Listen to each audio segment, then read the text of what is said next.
شہزادی، سرداروں کی بیٹی، ننیال سردار، ددیال سردار، جو سسرال سردار، لیکن حرم نبوی کے آنے کے بعد تو پھر فاقوں کی نوبت بھی رہی ہے.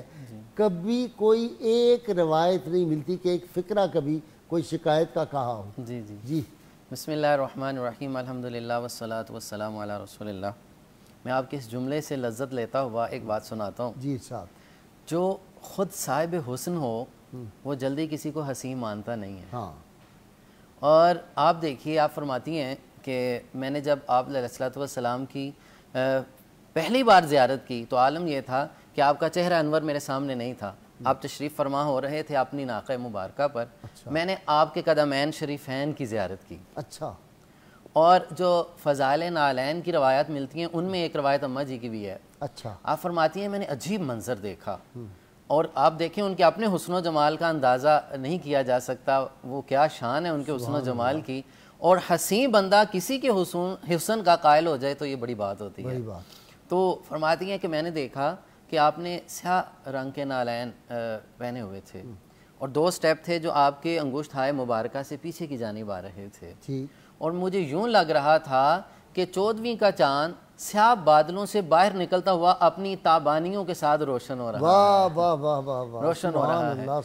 اور جو جملہ آپ نے ارشاد فرمایا اس پہ یہ ہے، جو صاحب جلوہ ہوتا ہے، صوفیاء کے ہاں یہ پایا جاتا ہے تصوف کی زبان میں، جنہیں زیارت نصیب ہوتی ہے، جنہیں دیدار نصیب ہوتا ہے، انہیں بھوک نہیں لگا کرتی. انہیں فاقوں کی پرواہ نہیں ہوتی، انہیں کھانے کی پرواہ نہیں ہوتی، انہیں کھانے پینے کی کوئی پرواہ نہیں ہوتی. وہ جلوہ دیکھتے ہیں اور وہ سیر ہو جاتے ہیں. اس پہ حدیث پاک بھی ہے نا، جب صحابہ کرام نے روزہ رکھنا شروع کر دیا تو آپ نے فرمایا ایکم مثلی، تم میں میری مثل کون ہو سکتا ہے، میرا رب مجھے کھلاتا بھی ہے پلاتا بھی ہے. اس میں بھی وہ جلوے ہی کی بات ہے.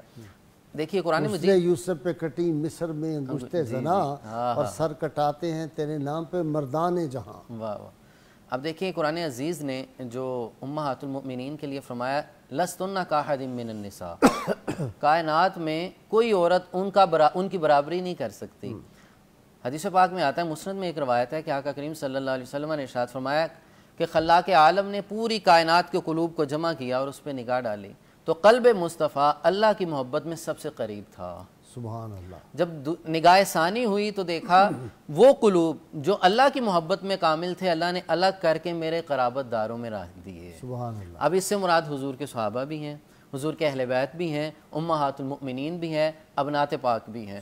اب جب یہ قریب ہوئی تو ایک دوسری روایت ہے کہ آقا کریم صلی اللہ علیہ وسلم نے ارشاد فرمایا کہ اللہ سے محبت کرو اس کی نعمتوں کی وجہ سے، اور مجھ سے محبت کرو اللہ کی محبت کی وجہ سے، اور میرے اہل بیت سے محبت کرو میری محبت کی وجہ سے.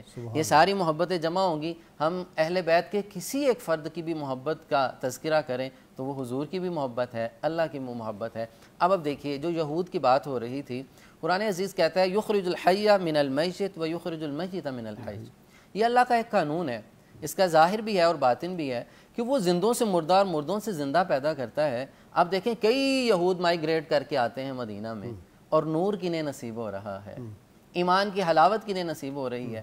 اب دیکھیں آپ کے خاندان کے فیملی کے باقی لوگ وہ مردہ ہی رہ گئے اور وہ مردہ ہوئے، لیکن حیات جاویدانی کنہیں ملتی ہے اور حیات طیبہ کنہیں مل رہی ہے، وہ اماں جی سرکار کو مل رہی ہے. اس لیے کہ وہ جو فطرت سلیمہ ہے نا، وہ ہدایت کی طرف، روشنی کی طرف، نور کی طرف، خوشبو کی طرف آئے گی. جی بالکل آتی ہے. یہ ازل کے فیصلے ہوا ازل کرتے کے فیصلے. دیکھیں کہ جب آپ آ رہی ہیں تشریف لا رہی ہیں خیبر کے مقام پہ، مقتولین کو دیکھا ان کے اپنی سسٹر ساتھ ہیں، چیخو پکار کر رہی ہیں، لیکن آپ کے بھی متعلق ملتا ہے والد کی لاش وہاں پڑی ہے، بھائی کی پڑی ہے، شوہر کی پڑی ہے اور دیگر خاندان کے افراد ہیں. اور دیکھیں ایک طرف آپ محصور ہو چکی ہیں، قیدی ہو چکی ہیں اور باقی معاملات بھی ہے. وہ چیخو پکار کر رہی ہے. ان کا باطن روشن تھا، ان کے باطن میں اللہ کی جناب میں ازل میں ان کے مقدر میں جو ایمان لکھا تھا اور قرب مصطفیٰ لکھا تھا. اچھا ان کے فطرت میں اور اس سے پہلے یعنی ان کے نکاح میں تھی بھی رسول اللہ صلی اللہ علیہ وسلم کے لیے ایک محبت جو تھی نا، وہ ان کے دل میں کہیں نہ کہیں وہ جگنو محبت کا چل رہا تھا. بالکل.